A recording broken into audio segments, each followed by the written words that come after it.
उड़ान पाकिस्तान मंसूबे के तहत मुल्की मईशत को मुस्तहकम करने का हुकूमती अज़म। बैरूनी सरमाकारी समेत पाकिस्तान के अवाम का तर्ज माशरत बेहतर करने के इक़दाम उड़ान पाकिस्तान मंसूबे का हिस्सा है। उड़ान पाकिस्तान के तहत अहम 5 साल अहदाफ भी सामने आ गए। मज़ीद तफसीलात इस्लामाबाद से हमारे नुमाइंदे उमर हयात खान की रिपोर्ट में। हुकूमत का मुल्क की तरक्की का मिशन, अहदाफ मुकर्रर कर लिए गए, प्लान तरतीब दे दिया गया, उड़ान पाकिस्तान लॉन्च कर दिया गया। वफाकी हुकूमत उड़ान पाकिस्तान के तहत बरामदात को सालाना $60 अरब तक बढ़ाएगी।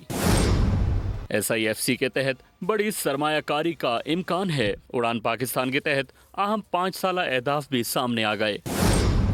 दोस्त ममालिक पाकिस्तान में $29 अरब की सरमायाकारी करेंगे।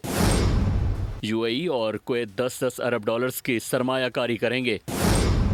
सऊदी अरब पाकिस्तान में $5 अरब की सरमायाकारी करेगा। कतर और आज़रबाईजान ने $2-2 अरब की सरमायाकारी का वादा किया है। प्लान के तहत सालाना 15 लाख रोजगार के मौके पैदा किए जाएंगे। यूनिवर्सल हेल्थ कवरेज इंडेक्स में 12% इजाफा होगा।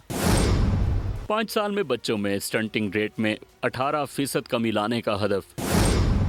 सालाना IT ग्रेजुएट्स में हजारों की तादाद में इजाफा किया जाएगा। प्रोग्राम के तहत पाकिस्तान को 2035 तक $1000 अरब की मईशत की बुनियाद फराहम करना है। शरह खानदगी को फरोग दिया जाएगा और गुर्बत में कमी लाई जाएगी।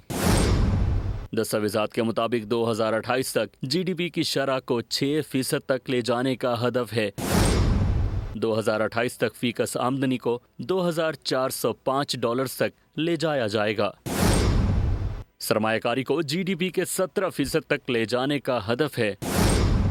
बरामदात को $63 अरब और तरसीलात ज़र को $39.8 अरब तक ले जाया जाएगा। 2028 तक टैक्स टू GDP तनासुब 13.5% तक ले जाया जाएगा। GDP के 60% तक रखने का हदफ मुकर्रर किया गया है। 2028 तक तालीम पर GDP का 4% खर्च किया जाएगा। सब्सक्राइब करें और बेल दबाएं ताकि कोई खबर रह न जाए।